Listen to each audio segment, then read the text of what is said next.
This conference will now be recorded. अद्य मंगलवासरः अथवा बहुवासरः श्रावण शुद्ध नवमी दिनांक 28 जुलाई 2020 चरक सूत्रस्थान अध्याय 25 अग्रसंग्रह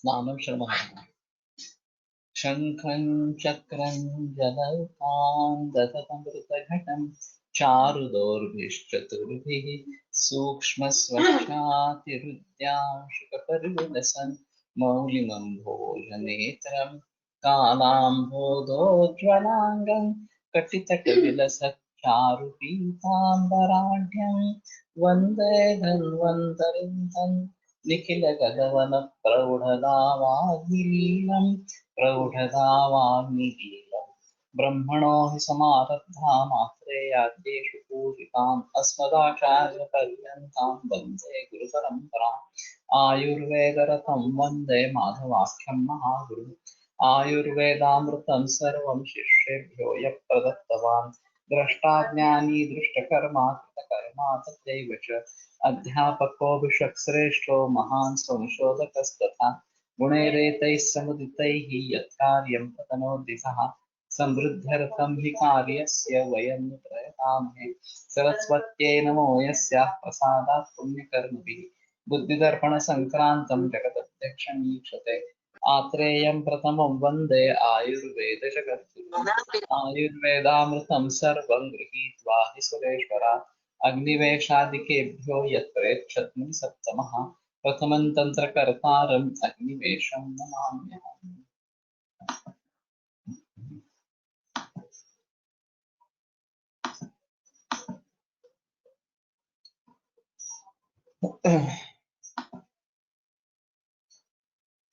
स्नानं श्रमहराणाम् तर्हि श्रमहरेषु स्नानं श्रेष्ठम् इति हर्षप्रीणनानां प्रीणनेषु हर्षः श्रेष्ठः इति। तर्हि प्रीणनं तावत् रसधातोः कर्म यदा तस्य आपूर्तिः कर्तव्या प्रीणनस्य तदा हर्षः प्रधानम् इति फलितार्थः। इदानीं तावत् जलं वा मांसरसः वा अथवा सलाइन् इत्यनेन द्वारेण रसस्य प्रीणनं क्रियते इति अस्माभिः दृश्यते, किन्तु वस्तुतः हर्षः अस्मिन् महत्त्वपूर्णः। तर्हि अस्मिन् विषये चिन्तितव्यमेव।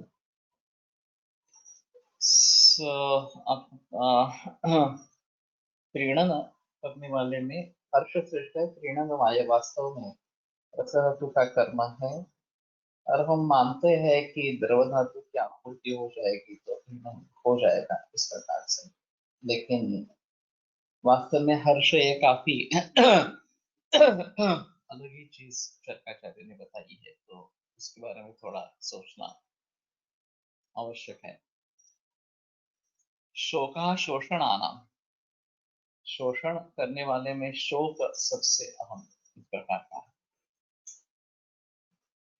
तो खास करके किसी नजदीकी व्यक्ति की मृत्यु हो जाने पर जो शोक इस प्रकार का होता है इसमें शोष व्याधि निर्माण इस प्रकार का होता है। सभी धातुओं का क्षय होने लगता है इस प्रकार से। एक अजीब तरीका आदिवासी लोगों में प्रचलन में है, किसी पेड़ को अगर मारना है तो उसके ऊपर कुरान नहीं चलाते, सब इकट्ठा होकर उसको कोसते हैं, गालियां देते हैं और पेड़ अपने आप मुरझा जाता है। इसका जिक्र तारे जमी पर पिक्चर में भी आमिर खान ने किया है।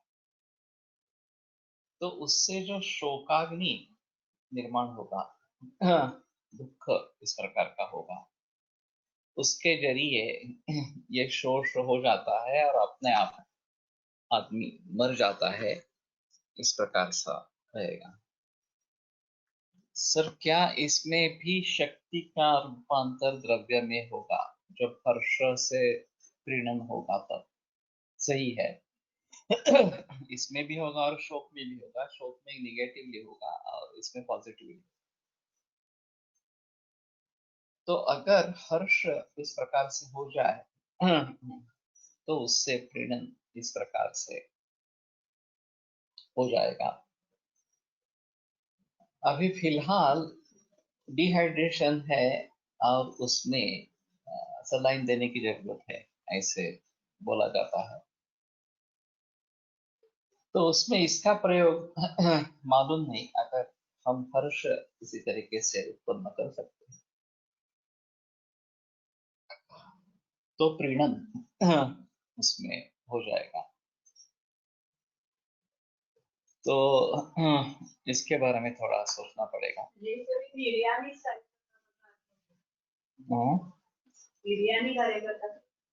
वीर्याने हम बता सकते हैं, लेकिन वीर्य भी अंतिमतः द्रव्य के आश्रय से ही रहेगा। इष्ट, रुद्य, हर्षण, प्रिय, the word meaning have different actions. Harsha related with Shukra, Rudya, Rasa, etc.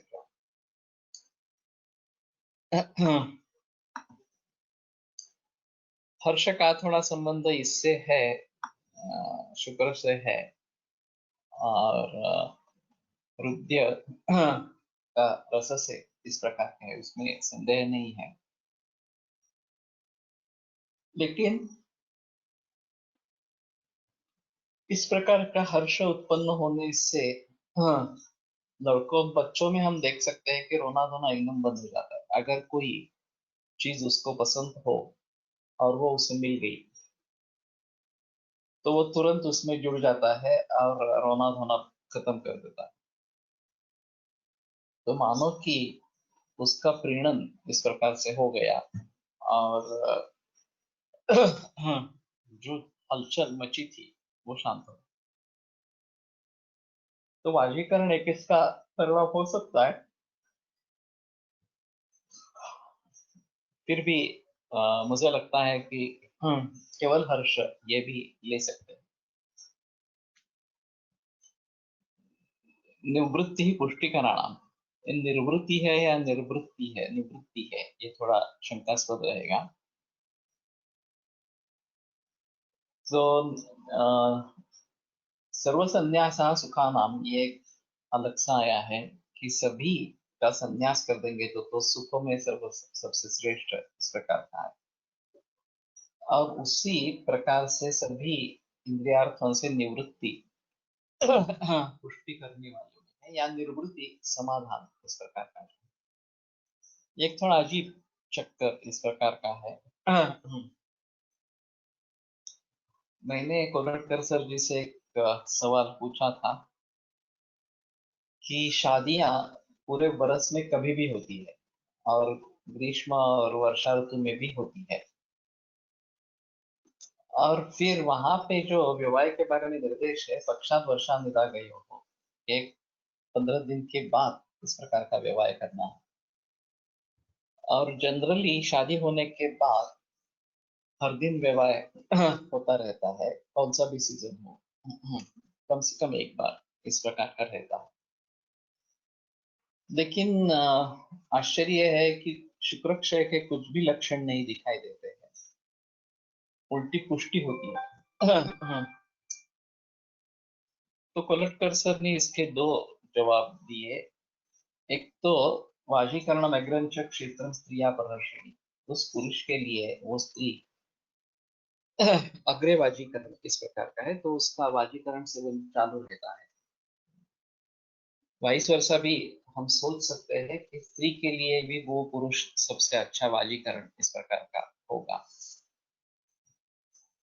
और दूसरी चीज है उसमें उसका समाधान, व्यवहार का जो समाधान रहता है उससे तुष्टि पुष्टि इस प्रकार की होती है, तो इसलिए वजन बढ़ जाते हैं। शुक्र का क्षय होते हुए भी या शुक्र का विसर्ग होते हुए भी वजन बढ़ते हैं, और ये काफी लोगों में पाया जाता है। तो ये पुष्टिकर निवृत्ति ही या निर्वृत्ति ही, ये जो है ये पुष्टिकर, मैं समझता हूँ कि निर्वृत्ति ही पाठ होगा, निवृत्ति नहीं होगा। अन्य कहीं जगह पे भी देखे, अगर कोई दूसरा पाठ उसके बारे में है तो इस प्रकार का समाधान होता है तो पुष्टि होती है। पुष्टि ही स्वप्न कराणाम, ये भी अजीब है कि स्वप्नकर भावों में पुष्टि सबसे श्रेष्ठ है। हाँ, अब ये एक विशेष सर्कल हो जाता है कि कार्य है, समाधान नहीं है, निद्रा नहीं आती है, और निद्रा नहीं आती है इसलिए पुष्टि नहीं होती। इस प्रकार से अगर किसी न किसी तरीके से पुष्टि हो जाए तो निद्रा आने में सहायता मिलेगी, और निद्रा आने से फिर से पुष्टि होगी। ये जो विशेष सर्कल है ये उल्टा इस प्रकार का हो जाएगा।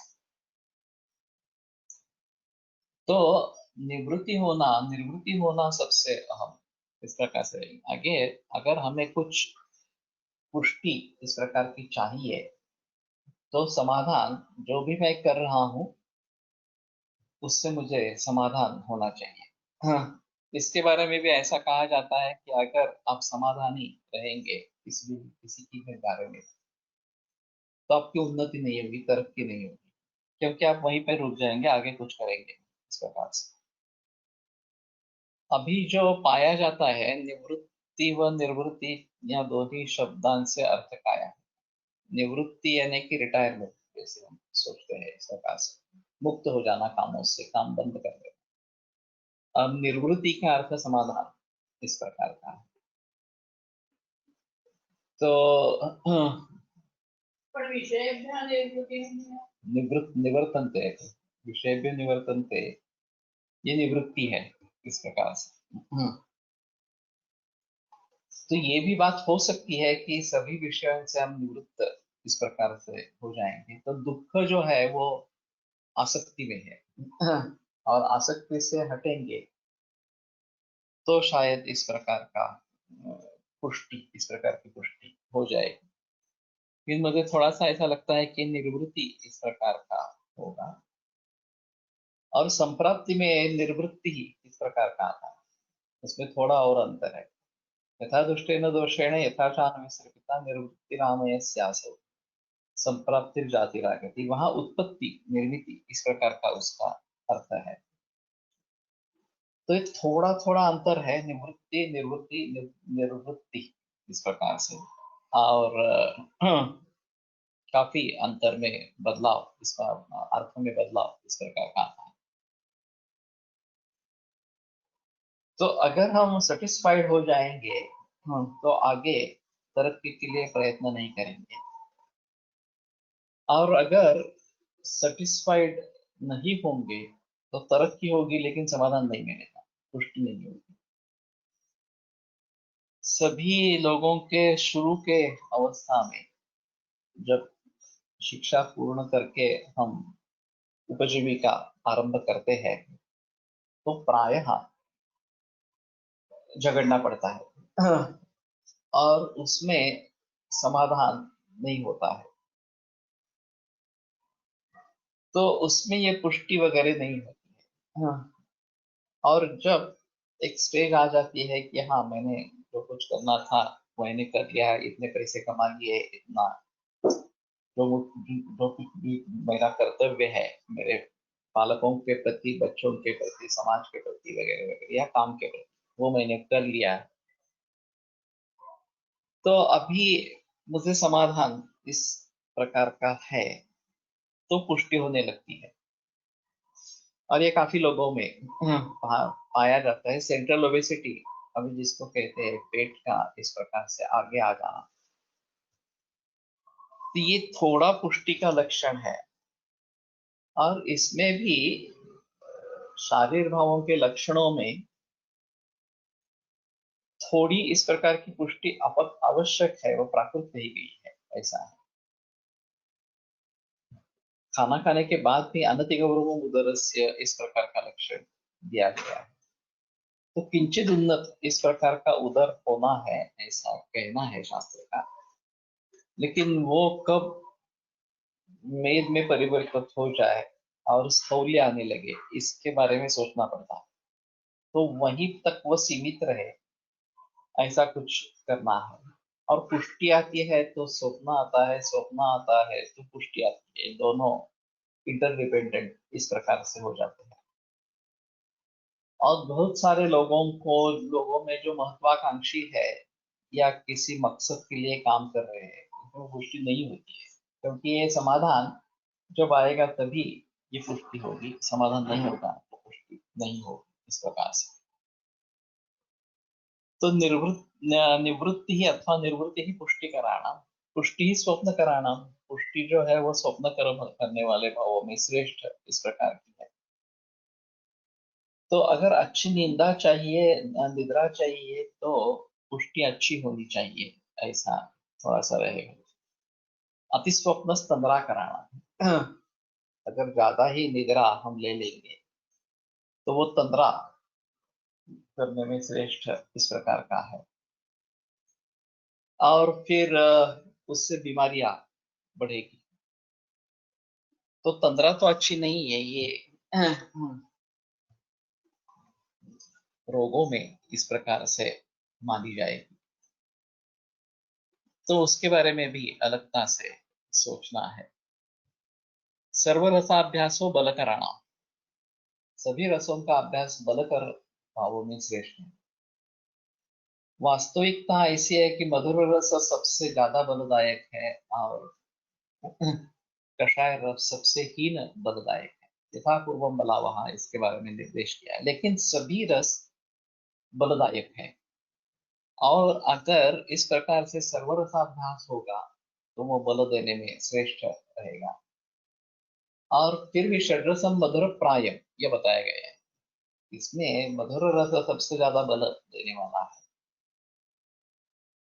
तो उस पर प्राधान्य होना चाहिए, मधुर रस का प्राधान्य होना चाहिए। और ये मधुर रस नेसेसरी नहीं है कि शर्करा या गुड़ इस प्रकार से सेवन करें। चावल, दाल या फिर गेहूं, ज्वारी, ये सब मधुर रस के ही है। तो मधुर प्रायम का मतलब उनका प्राधान्य होना है। सब्जी या दाल वगैरह में जो व्यंजन आते हैं वो व्यंजन के हिसाब से ही लेने, चटनी या अचार वगैरह जो व्यंजन है खास करके इस्तेमाल में आने वाले, उनका प्रमाण कम ही होना है। मोयले इसके बारे में बताते थे कि 2 रोटी और बहुत सादा सब्जी खाते हैं या 3 रोटी और थोड़ी सब्जी खाते हैं, ये देखना जरूरी है। और वास्तव में ऐसा है कि रोटी ज्यादा और सब्जी कम ऐसा होना चाहिए, होनी चाहिए, सिर्फ सब्जी होनी चाहिए, इसमें संदेह नहीं है, लेकिन मधुर प्राय होना चाहिए। जब मैं उत्तर प्रदेश में गया था तो वहाँ अचार भंडार दिखाई दिए, और केवल अचार की ही दुकान है। 65 प्रकार के अचार वहां पे मिलते थे। और आश्चर्य की बात है, लोग सब्जी जैसा अचार खाते हैं। सिर्फ रोटी और अचार की एक बोतल ले ली, उसमें से सब्जी जितना अचार ले लिया और उसके साथ रोटी खा ली, ऐसे करने वाले बहुत लोग। तो ये अजीब है। अचार में दो चीजें, एक लवण, नमक ज्यादा है, और तेल का भी ज्यादा प्रयोग इस प्रकार का है, वो नहीं रहेंगे तो वो टिकते नहीं है। और इस प्रकार का लवण अभिसंधि जो है उसका उतनी मात्रा में सेवन अच्छा नहीं है।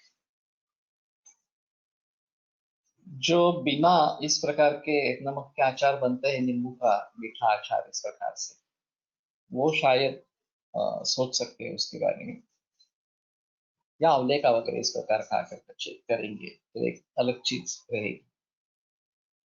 लेकिन सर्वरसाभ्यास होना जरूरी है, और ये आदत बचपन से ही डालें। माता पिता खुद तिक्त रस का भी सेवन करने वाले हो, ये अहम चीज है। करेला हो या मेथी हो, इस प्रकार के, अब ये दो ही चीजें ज्यादातर उपलब्ध है, तो उनका सेवन हफ्ते में 1, 2, 3 बार होना चाहिए। वैसे हल्दी वगैरह भी तिक्त रसात्मक है, और उनका सेवन होता रहता है, बहुत कम मात्रा में होता रहता है। लेकिन षड्रसात्मक का आहार होना जरूरी इस प्रकार का है। एक मदर कर्मर का जो रस चिकित्सक थे, तो उन्होंने एक षड्रस चूर्ण बनाया था, और मेरे ख्याल में उनकी लड़की भी ये बनाती थी। हाँ, मधुकर को, हाँ, उनकी मृत्यु को भी काफी बरस हो गए, और उनकी लड़की भी अभी प्रैक्टिस करती है नहीं करती है, हाँ, ये मुझे याद नहीं है इस प्रकार। साठे ही है उनका नाम, मुझे पक्का याद नहीं है। हाँ, लेकिन वो षड्रस चूर्ण बढ़िया लगता था। उनका कहना था कि ये खाने में इस्तेमाल करो, तुम जो भी रोटी वगैरह खाओगे उसके साथ ये षड्रस चूर्ण का भी प्रयोग करना है। तो उसमें सचमुच षड्रस थे, और उसकी आपूर्ति होना एक महत्वपूर्ण था। यहाँ कुंतांबेकर करके वैद्य थे पासोडिया विठोबा के नजदीक, और वो भी रस चिकित्सक थे। तो मैंने एक अनुभव देखा था, कोलटकर सर ने कुछ खत उनको देने के लिए मुझे भेजा था। तो एक मरीज उनके पास था, मैं सेकंड ईयर में था उस समय में। और उसको प्रतिष्ठा की शिकायत थी। तो वो उसके बोल रहे थे कि तुम मीठा, अम्ल, लवण ये बहुत ज्यादा खाते हो, और कटु तिक्त कषाय ये जो रस है बिल्कुल नहीं खाते हो। तो इसलिए तुम्हारे शरीर में कफ बढ़ता रहता है, और इसके जरिए ये प्रतिष्ठा होता रहता है। तुम वो सब कम करो, और कटु तिक्त कषाय रसों का सेवन आरंभ करो, और साथ में ये दवा ले लो, सौषमणि वेटी उन्होंने उस समय दी थी। तो मुझे आश्चर्य लगा कि हम रस के आधार पर चिकित्सा नहीं करते, उसके आधार पर निदान का भी विचार ज्यादा नहीं करते, और उसके आधार पर चिकित्सा भी ज्यादा तरीके से सोचते नहीं। लेकिन ये बिल्कुल शास्त्र सम्मत तरीका है। और मैंने आकर कोलटकर जी से ये बात कही, तो वो जहाँ वो दृष्टि है, और इसी दृष्टि से विचार करते रहते हैं। तो ये एक अच्छा अनुभव। मुझे तो मालूम नहीं षड्रस चूर्ण के कंटेंट क्या है, लेकिन शायद ये दाढी लोणचं आहे तो अधिक असल्यास हेतुविकृत चिकित्सा काय विचार करावा। रक्तदृष्टि ये प्रधान है, पित्त, कफ और रक्त, इनके बारे में सोचना है। और उसमें अम्ल, कटु, लवण ये ज्यादा है, तो शायद पित्त और कषाय इन रसों का प्रयोग होना जरूरी इस प्रकार का रहेगा। क्षार मनावे का, उसमें क्षार होता है, ऐसा है। तो षड्रस चूर्ण हम खुद भी बना सकेंगे, ऐसी कोई ज्यादा आपत्ति नहीं है। एक एक चीज को लेकर, उसमें शर्करा थी, लवण था, ये था, सेंधा नमक था, दाढ़ी का अनारदाना ये था, मेथी दाना था, और कषाय रस के हिसाब से शायद आमल की डाल सकते हैं, या कपित्थ डाल सकते हैं।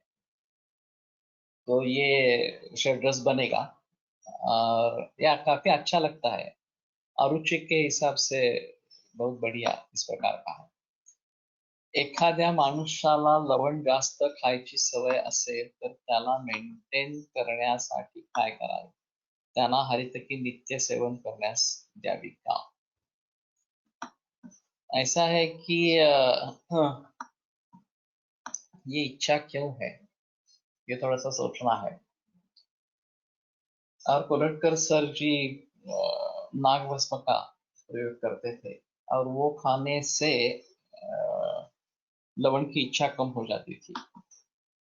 और क्षार के सोचने से अम्ल रसात्मक द्रव्यों का प्रयोग करना, हर अम्ल की हरित की ये इस प्रकार के दे सकते हैं।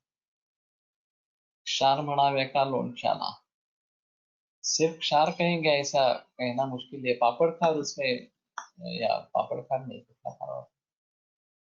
हाँ, क्षार का इस्तेमाल होता है इसमें। हाँ, तो हाँ, लवण का ज्यादा है। नित्य सेवनीय द्रव्ये वापरून षड्रस चूर्ण बनवता येईल असं वाटतं। वो भी पॉसिबल है, और ये पैलेटेबल होना जरूरी है। तो नागशक्ती के आम्लरस असल्यास वापरतात। येस। तो ये सर ने एक एमडी के लिए एक विषय दिया था, ज्योत्सना उपाध्याय को, नागभस्म अम्ल पित्त। अम्ल सेवन जब ज्यादा है तो नागभस्म इस प्रकार से। और ऐसे शौक्तिक भी इसमें इस्तेमाल कर सकते हैं, नाग और शक्ति, ये एक देख सकते हैं। तो सर्वरसाभ्यासो बल कराणाम, एक रसाभ्यासो दौर्बल्य कराणाम। ये एक आम चीज है कि एक ही रस का अभ्यास अगर रहेगा तो वो भी ज्यादातर मधुर रस का ही रहता है, तो दौर्बल्य कराणाम, उसपे दौर्बल्य आ जाता है। तो षण्मासां क्षीर वृत्ति स्यात्, ये जो उदर चिकित्सा में बताया गया है जातोदक अवस्था में, कि 6 मास तक क्षीर वृत्ति रहना है, और 6 मास के उपरांत फिर धीरे धीरे खाना शुरू करना है। शायद हम दूध को रखेंगे लेकिन दूध के साथ खाना शुरू करेंगे। वही रीति मैं कैंसर में अप्लाई करता हूँ कि शुरू में केवल दूध के ऊपर रखता हूँ। अगर 15-20 दिन में 2-2.5 लीटर तक दूध तक पहुंच जाते हैं तो दूध उतना ही रख के धीरे धीरे खाना आरंभ करते हैं, दूध के साथ लाजा और फिर रोटी वगैरह वगैरह इस प्रकार से, और फिर एक भोजन, दाल रोटी सब्जी इस प्रकार का, और बाकी दूध, ऐसा करते हैं। इसमें एक आशंका हो सकती है, अभी ये सोडियम और क्लोराइड लेवल का कम होना बहुत कॉमन है, खास करके कैंसर पेशेंट्स में। तो लवण रस की आपूर्ति होना जरूरी है, और एक ही रस लेने से जी भर जाता है और आगे लेने की इच्छा नहीं रहती है। तो आवड़ा सुपारी एक षड्रसात्मक संयोग है, तो उसका मैं प्रयोग करता हूँ, उनको बीच बीच में आंवला सुपारी लेने के लिए कहता हूँ। चाहे तो एक बार बीच में सीरम इलेक्ट्रोलाइट्स करा ले, और उसमें अगर ये सोडियम और फ्लोराइड्स बहुत ही कम आते हैं तो उसके बारे में थोड़ा गहराई में जाकर सोचें।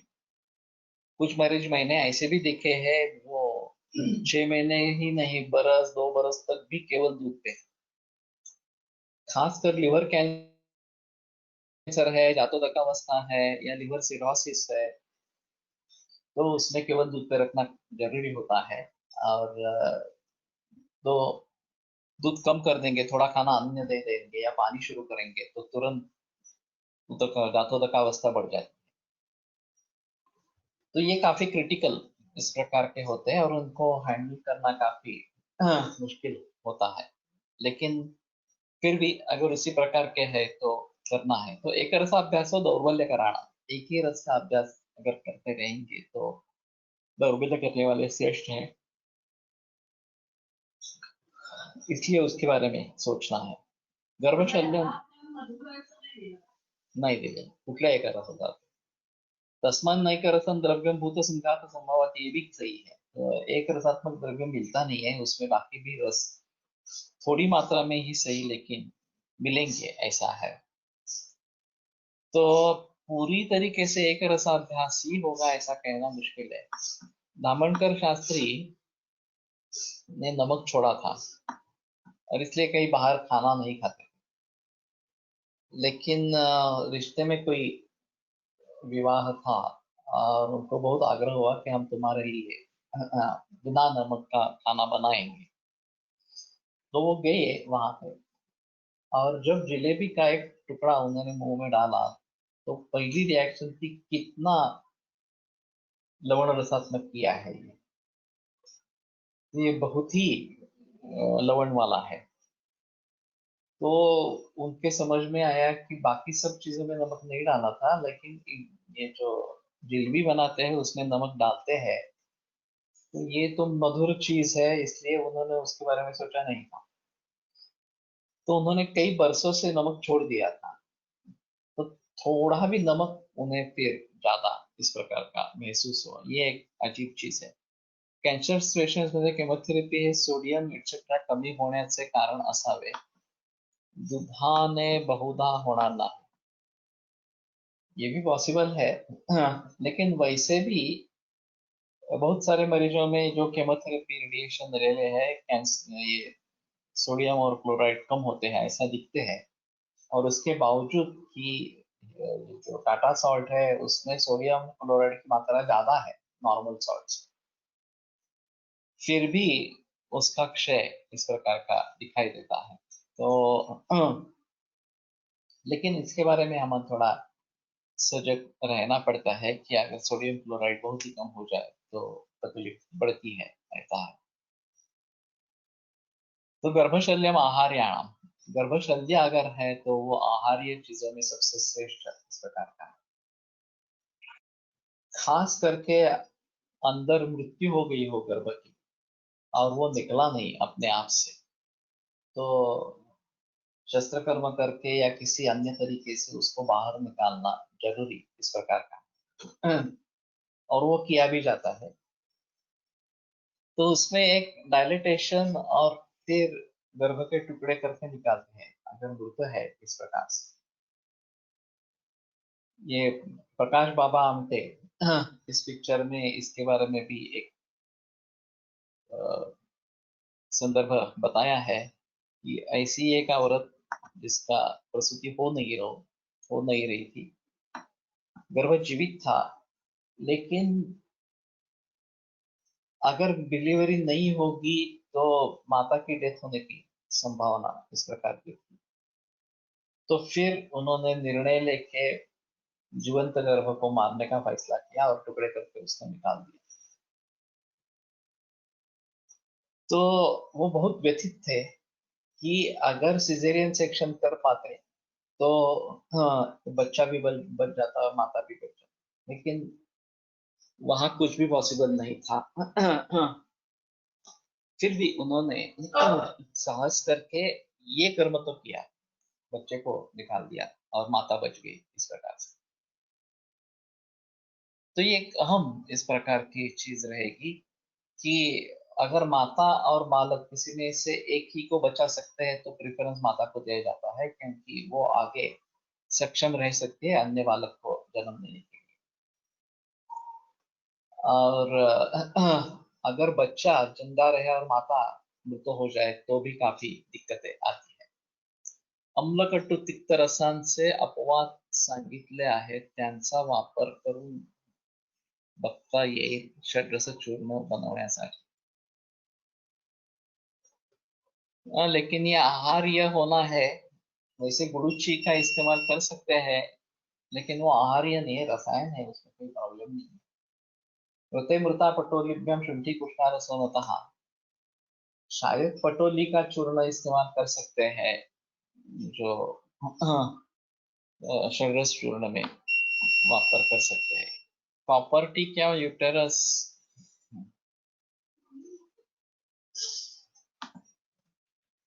मध्ये यूज होणारे कॉन्ट्रासेप्टिव्ह डिव्हाइस हे पण गर्भाशयातील शल्य आहेत ना? लेकिन ये तो हमने ही इंसर्ट किया है। मैंने अभी एक अजीब चीज श्रुति से सुनी। हाँ, एक कोई औरत 36-37 साल की उसके यहाँ पे आई थी और कंप्लेंट थी कि ब्लीडिंग बहुत ही हो रहा है और रुक नहीं रहा है। तो इतिहास पूछा तो उसने कहा कि वो 8 बरस से आईयूडी का कुछ इस्तेमाल कर रहे हैं जिसके मेंसेस आ नहीं रहे,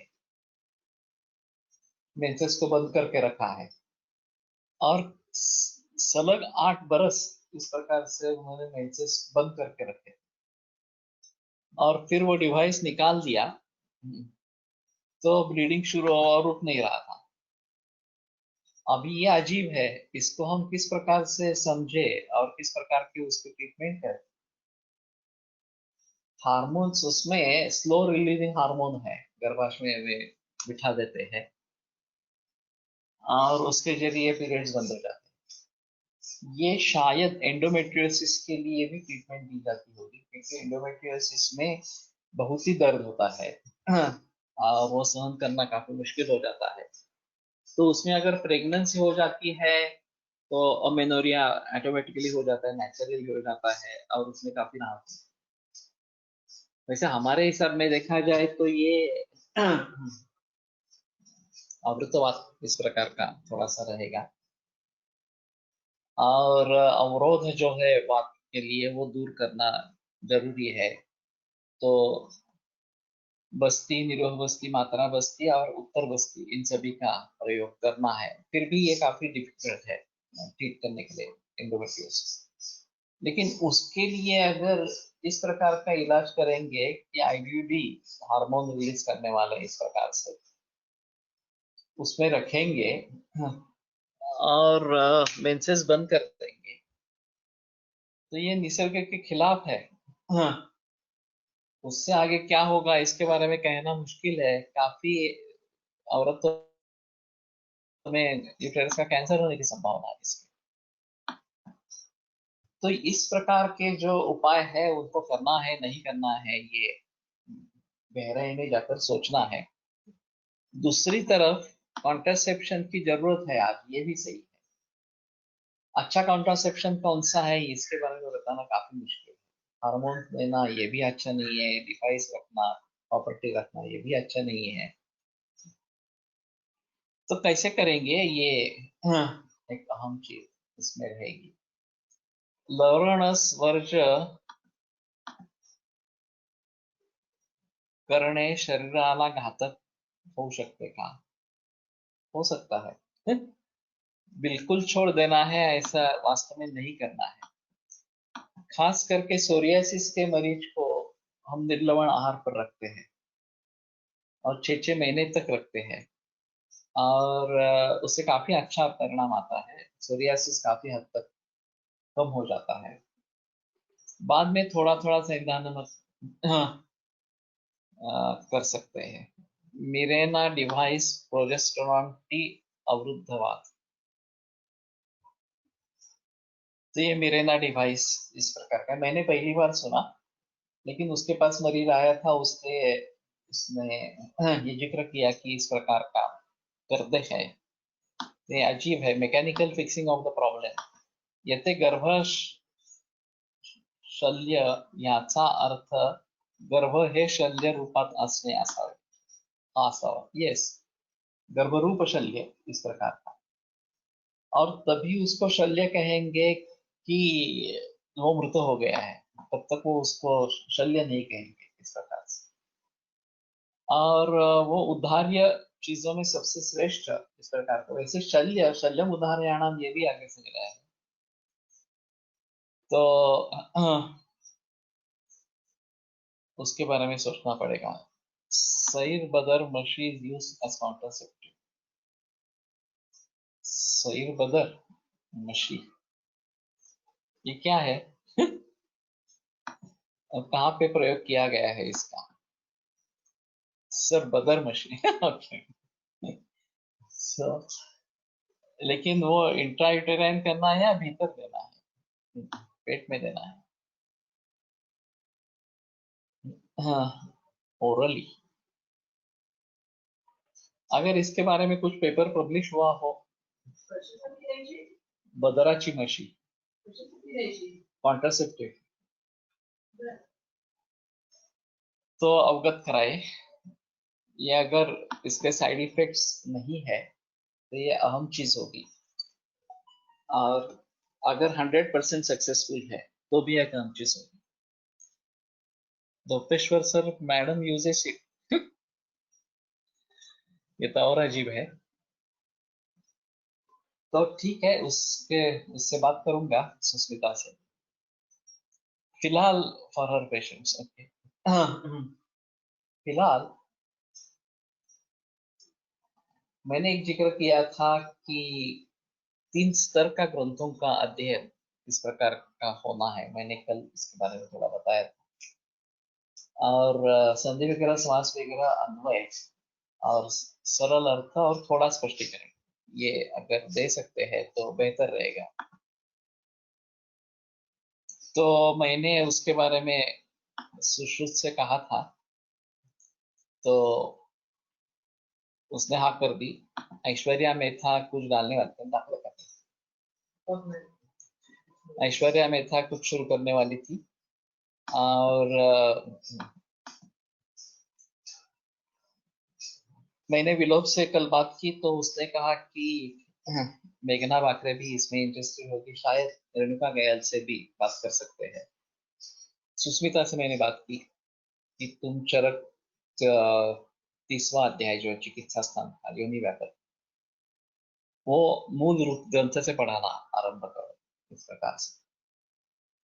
तो ये शायद बात हो सकती है, लेकिन मेरा कहना का मतलब है कि अभी विषयानुसार जो हो रहा है क्रमिक पुस्तकों का निर्माण, उसके बजाय इस प्रकार से अगर हम यूट्यूब में अपलोड करेंगे, मूल ग्रंथ को पढ़ेंगे, वो अध्यापक जिसकी प्रैक्टिस है वो मूल ग्रंथों को पढ़कर या टीकाओं की सहायता से लोगों को बताए, वो ज्यादा अच्छा रहेगा।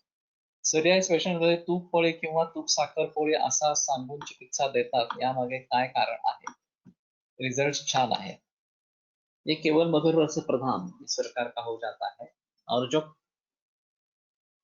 वात जो है उसके ऊपर काबू पा जाता है, लेकिन क्लेद नहीं बढ़ता। ये घी और रोटी लेने से भी क्लेद नहीं बढ़ता, ये एक अजीब चीज है इसमें। और खास करके वात या वात पित्त पर काबू अच्छा पाया जाता है। तो मैं भी रखता हूँ बहुत सारे मरीजों को, केवल लवण आहार ही नहीं, लेकिन केवल घी और रोटी इस पे ही रखता हूँ। कॉपर्टी अधिक काळ ठेवल्यावर होणाऱ्या विकारांवर सैंधव लवण अनुपान लिंबू रस करणं तुमची शुद्धी, तांबराची शुद्धी लवण व लिंबू रस असा विचार करता येईल का? मैं कर रहा हूँ एक्चुअली।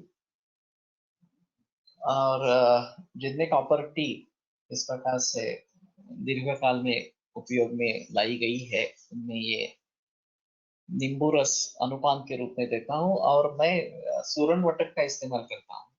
अमृतीकरण जो है ताम्र का वो सूरण में है, तो सूरण वटक दे देता हूँ मैं आपान काल में, और उसका अनुपान मोरावला या नींबू का इस प्रकार का रखते हैं, तो इसमें काफी अच्छा आता है। मेरा एक अजीब अनुभव है इसमें कि पाँव में मेद संचिति होती है। अगर कॉपर टी बहुत ज्यादा तक दिन तक इस्तेमाल की गई हो, तो ये जो जगह, ये जो प्रदेश है, वहां मेद की वृद्धि दिखाई देती है। शोथ नहीं होता, लेकिन मेद की वृद्धि दिखाई देती है। और जिन जिन व्यक्तियों में मैंने ये देखा है, औरतों में देखा है, उनको पूछा गया कि आपने कॉपर टी का इस्तेमाल कितने बरस तक किया है, तो निश्चित रूप से आंसर आता है कि बहुत वर्षों तक कॉपर टी चली है। एक तो और भी अजीब अनुभव है कि 60 वर्ष की एक औरत आई थी, दूसरे किसी कारण के लिए आई थी, और मैंने पाँव देखा तो मैंने पूछा कि तुमने कॉपरेटिव बिठाई थी क्या? तो एकदम भूतकाल में चली गई, और वो बोली, अरे मैंने 40 या 35वें बरस में रखी थी प्रॉपर्टी, और मैंने निकाली ही नहीं है। बेनौपस भी होगा उसके आगे, वो भूल गई कि प्रॉपर्टी बिठाई है इस प्रकार से। फिर उसने जाकर गायनाकोलॉजिस्ट से वो प्रॉपर्टी निकाली करीबन 25 वर्ष के बाद। तो ये भी अजीब चीज है। तो इसके बारे में सजग होना बहुत जरूरी इस प्रकार का रहेगा। स्नेहाध्याय त्रिफला और बदर सिद्ध कृत यूज फॉर योनि गर्भाशय रिलेटेड प्रॉब्लम।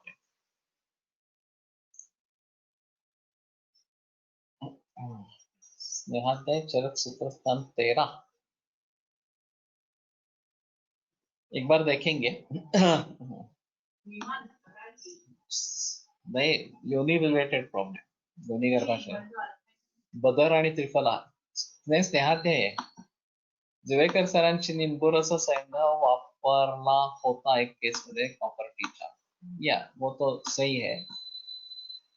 गंधक शूल बारी कॉपर टी व्यापक, शूलबरी, शुलबारी, शुलबारी गंधक का एक पर्याय शुलबारी है. तो कॉपर मध्ये गंधक रसायन दूध घृतातून द्यावे. ओके, ये एक और अजीब है. लेकिन शुलबारी नाम से तो ले तो सकते हैं, और मनोज का अगर खुद का अनुभव हो तो बेहतर है. गंधर्व ऋतिकी कैन बी कंसिडर षड्रस, लेकिन फिर भी ये आहार्य पदार्थ नहीं है, तो मेडिसिन हो जाएगा. षड्रस होगा, लेकिन उससे बेहतर आंवला सुपारी है, क्योंकि आंवला वैसे भी खाने के लिए निर्देश है. भोजनादौ भोजन मध्य भोजनांते अमल कर दिया गया है, तो बेहतर चॉइस आंवला सुपारी है. तो उसके बारे में सोच सकते हैं. एनीवे, हम आगे चलेंगे. गर्भशल्यम आहार्याण, हाँ, ये इससे हम निकले थे कि गर्भशल्य जो है वो आहार्य चीजों में श्रेष्ठ इस प्रकार का है. और इसीलिए शायद बस्तिद्वारे विपन्याया कुक्षिश प्रस्पंदते यदि, ये जो सुश्रुत का प्रख्यात श्लोक है, पाटयित्वा उद्धरित शिशुम, इस प्रकार से. और वामदेव का प्रसव इस प्रकार से हुआ था. ये एक ऐतिहासिक कथा है. जो माता मृत हो गई हो, बालक जिंदा हो, तो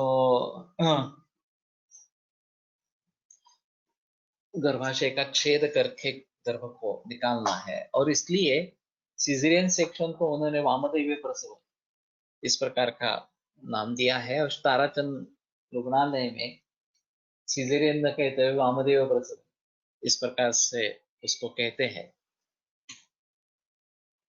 तो ये एक अहम चीज रही. अभी तो सीजरियन सेक्शन का ही जमाना है, और आवड़ा पर प्रमाण कितनी असावी ऐसा नहीं बता सकते. दिन में 3-4 बार खाइए खांड. एंडोमेट्रियोसिसच्या पेशंट मध्ये पुरुषत्व असेल तर ते एंडोमेट्रियोसिस मुळे असू शकते का, नहीं बता सकते. ये एंडोमेट्रियोसिस, ये विमार्ग गमन इस प्रकार का है. और अतिपर्वती संगमा शिराणां ग्रंथोपया विमार्गगमनम चापी सर्वतसाम दृष्टि लक्षण. ये चापी और वापी ऐसा पाठ है. और मामा गोखले के मतानुसार वापी गदत पाठ है, चापी पाठ है. और उनका कहना है कि सभी स्रोत दृष्टि में विमार्गगमन होता ही है. और योगो जोशी उसके कट्टस पुरस्कर के है इस सूत्र के, इस पाठ के. मैं जब 3rd ईयर में था और हमारा बेड साइड क्लिनिक चल रहा था, तो ये स्रोतस की दृष्टि का लक्षण पूछा, मैंने जवाब दिया, उसमें मैंने वापी कहा, तो वो क्रुद्ध हो गए. तो बोले कि नहीं नहीं, वापी नहीं, ये चापी है. मैंने कहा हाँ, वो भी एक पाठ है, लेकिन मेरे कंठस्थीकरण में वापी है. बोले नहीं नहीं, वो गलत है इस प्रकार से. तो फिर बाद में तब पता चला कि मामा गोखले का ये मत था. और सुरणवटक विथ नींबू रस, ये प्रॉपर्टी का काफी देर से इस्तेमाल किया गया हो, तो सुरणवटक का प्रॉपर्टी निकालना है, ये तो एक अहम चीज है. और फिर सुरणवटक का नींबू रस के साथ देना, ये जरूरी इस प्रकार का रहेगा.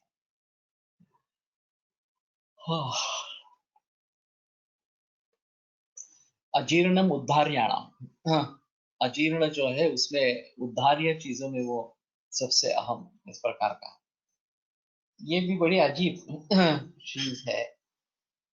अगर उसके साथ प्रसय कर उल्लास इस प्रकार के लक्षण हैं, तो बिना कुछ सोचे वमन दे दे, ये सबसे अहम चीज है. हमारे घर का निजी अनुभव है कि मेरा जो साला, पत्नी का भाई, वो तमक श्वास का मरीज था बचपन से लेकर। हमारी शादी होने के बाद अ, उसने आयुर्वेद ट्रीटमेंट करी, तब तक कभी आयुर्वेद की ट्रीटमेंट करी ही नहीं। और उसका रेगुलर डोज ब्रोंकोडायलेटर्स का 6 टैबलेट्स ही डे था, टेड्राल का। और वो नहीं लेते तो तमक श्वास बहुत भारी हो जाता था, और फिर एड्रेनलिन लेना पड़ता था। तो जब मेरी ट्रीटमेंट शुरू हुई तो हमने शुरू में एक बरस में 2-2 वोमन दिए। और बहुत कफ निकलता था, वो वैसे बहुत कृश था। और धीरे धीरे उनकी गोलियां कम हो गई, बंद हो गई। और उसके साथ में एक सिद्धगुरुत और च्यवनप्राश ये भी चल रहा था। लेकिन परहेज के बारे में उसका ध्यान बिल्कुल नहीं रहता था, और जब अपथ्य हो जाता तो काफी मात्रा में अपथ्य हो जाता। तो एक दिन वो नगर में रहता था, और एक दिन उसका एक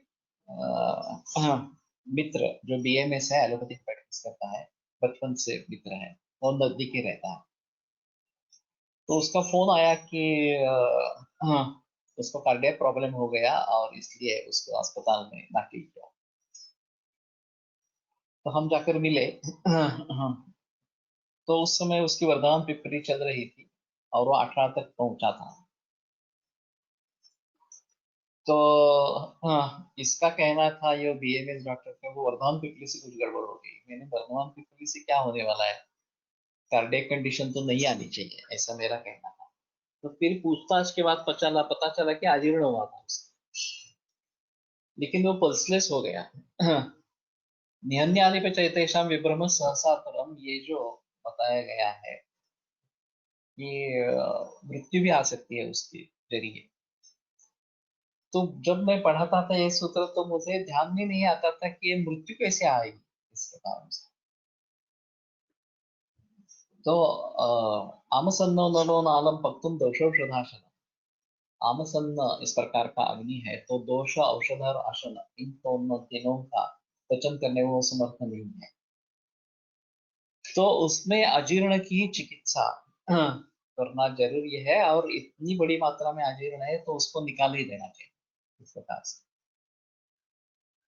फिलहाल उस अवस्था से तो वो उभर आया, और फिर पूना में आया। और फिर ये सिलसिला ऐसा ही चलता रहा थोड़ा सा। तो एक दिन शाम को मैं अष्टांग में पढ़ाता था, वापस आया तो देखा तो इसकी कंडीशन बहुत बुरी थी, और सांस फूली थी, और बेचैनी थी बहुत सारी, और स्पष्ट रूप से दिखाई दे रहा था कि ये विदग्धा जीर्ण है। तो मैंने तुरंत उसको वमन दे दिया, शाम 6 बजे। तो वमन होने के बाद फिर वो ठीक हो गया, उसमें कोई प्रॉब्लम नहीं आया। तो अजीर्ण अजीर्ण उद्धारयाणा, इस सूत्र का अर्थ उस समय मेरे ध्यान में भली भांति आया। अगर उस समय में मैं भी इसी प्रकार से सोचता, अरे बाप रे कार्डियक कंडीशन है, और मैं वमन कैसे दे दूं, तो शायद ही कार्डियक कंडीशन में चला जाता, और फिर एडमिट करने की नौबत आ जाती। तो इसलिए ये जरूरी है कि हमें ये देखना चाहिए कि अगर अजीर्ण है, और उल्लास प्रसय का श्वास का से विसूचि के जो ज्वर में कंडीशन बताई गई, सद्यो गुप्त से संजाते ज्वरे सामे विषेदता वमन वमनार से शस्त्र, तो उस अवस्था में वमन देना ही उचित है। अगर भूल करते हैं, देते नहीं है, तो भी तकलीफ है, और गैर अवस्था में वमन दे देंगे तो भी तकलीफ है। तो हम, तुम्हारा जजमेंट प्रॉपर होना चाहिए। ये मैंने क्लिनिक में भी किया है। शाम को 6 बजे 103 बुखार था, और ये सलुल्ला से श्वास इस प्रकार का ही मरीज था। सद्योमुक्त होने के बाद वो ज्वर उत्पन्न हुआ था। तो मैंने वमन दिया क्लिनिक में ही, 103 डिग्री फ़ारेनहाइट टेम्परेचर होते हुए भी, और तुरंत बुखार उतर गया, और आगे कुछ करने की जरूरत ज्यादा नहीं पड़ी, लंदन स्वर्ण सूचक से काम हो गया। लेकिन इसमें जजमेंट होना बहुत जरूरी है। अगर आप मिस करेंगे तो हाँ, व्यापक हो सकता है। नित्यसेन द्रव्याज all together is group of षड्रस। ओके, ये भी अच्छा है। तो शीले शाली गोधूमय वशिष्टि के जांगल सुनिषण्ण के जीवन तिमाला मूलक वास्तुकम पथ्यानल कुबुद्री का पटोली बुद्धि शर्करा वगैरह वगैरह जो है, तो उसमें सही 6 रसों का निर्देश है, और उनका कॉम्बिनेशन अगर भली भांति बनता है तो अच्छा रहेगा।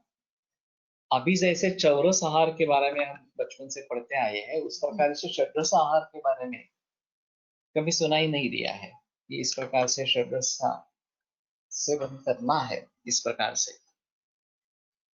तो ये चीजें तो हमें ही लोगों को बतानी है, लोगों को उसके बारे में पता होना इनका कि इस प्रकार का है, और हम खुद अगर करेंगे तो अच्छा रहेगा।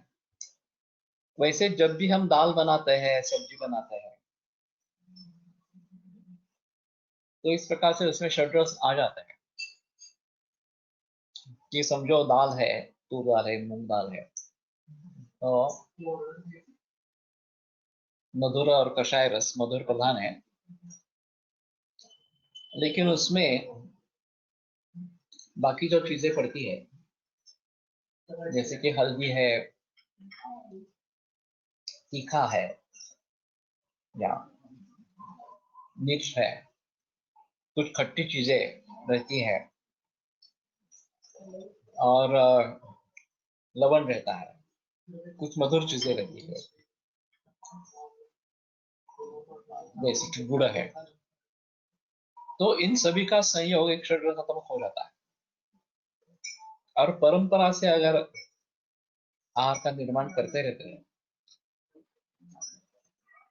तो उसमें नौबत नहीं आती।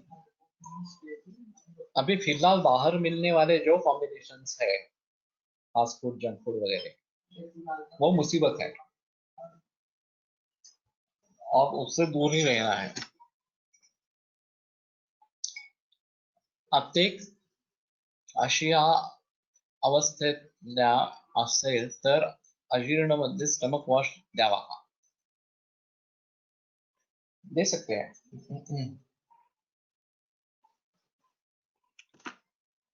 मेरे पास एक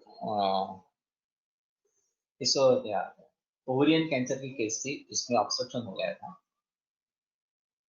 और ऑपरेशन तो पॉसिबल नहीं था, तो कुछ भी नीचे नहीं जा रहा था। हमने काफी कोशिश की, तो अंत में उसमें मैंने राइस ट्यूब डाली हुई थी, और सक्शन मशीन चला के जो भी आमाशय में संचित पित्त कफ हो रहा था उसको निकालना शुरू कर दिया। तो ऐसा करने से उसको राहत मिलती थी, 2-3 घंटे तक नींद आ जाती, और ये सिलसिला काफी दिन तक चला, 15-20 दिन तक वो पुनर्वसु में एडमिट थी, और इस प्रकार से उसको ट्रीट करता रहा, अंत में उसकी मृत्यु हो गई। लेकिन ये एक अजीब अनुभव था कि इस प्रकार की ओवेरियन कैंसर और लिम्फेडेनोपैथी के कारण ऑब्स्ट्रक्शन, इंटेस्टिनल ऑब्स्ट्रक्शन बाहर से इस प्रकार से, और उसको हम सुलझा नहीं पाए, पूर्णतः सुलझा नहीं पाए। तो ये एक अहम चीज है। लेकिन सिम्टोमेटिक रिलीफ के लिए मैंने पहली बार किया, उसके बाद में फिर इसे कभी नहीं किया है, लेकिन हो सकता है कि इसके बारे में हम थोड़ा सोच सकें। तो अजीर्णीय उद्धार्य चीजों में सबसे श्रेष्ठ है, और अगर अवस्था हमारी योग्य है तो उससे झट अच्छे परिणाम निकल आते हैं। लेकिन ये भी ध्यान में रखना है कि अगर व्यापक हो जाएंगे तो वो फेटल भी हो सकते हैं, खास करके किडनी फेलियर के पेशेंट्स में यूरेमिया की वजह से ये प्रसव उल्लास लक्षण रहते हैं। वमन कारीगर भी हो सकता है अगर हमारा निदान अमाजीर्ण है, तो उसमें वमन दे सकते हैं, विदग्धे वमनम ऐसा बताया है एक्चुअली। और जो मैंने अभी केसेस बताए वो विदग्धावस्था थी, तो उसमें वो कार्य करना। किंतु यद्वा यथावस्थमितम भवेत् ये भी बताएगा। तो कफ आमाजीर्ण में भी वमन दे सकते हैं, और मैंने दिए भी है इस प्रकार से। सिर्फ उसमें दौर्बल्य बहुत आ सकता है और हार्ट अटैक की संभावना रहती है किडनी फेलियर में। क्रिएटिनिन कितना है ये भी थोड़ा उसके बारे में थोड़ा देखना पड़ेगा। लेकिन इस प्रकार से अगर दिया जाता है तो सिम्टम रिलीफ तो मिलता ही है, लेकिन क्रिएटिनिन भी कम हो जाता है, ये भी देखा है। तो ये एक अहम चीज रहेगी कि अजीर्णम उद्धार्याणाम इस प्रकार से। बालो मृदु भेषजनीयानाम, तो बालक जो है मृदु भेषज देने के लिए सबसे श्रेष्ठ इस प्रकार के हैं।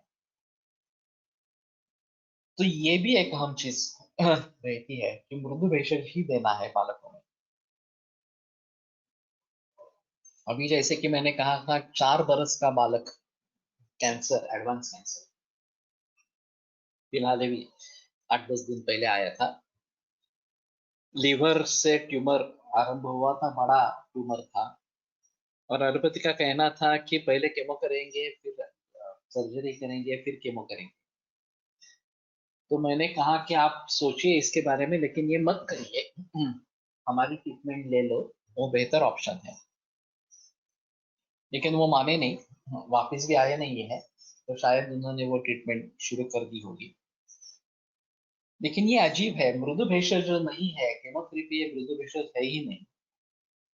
और अगर उससे डेथ हो जाती है, मृत्यु हो जाती है, तो क्या मतलब है ट्रीटमेंट देने का?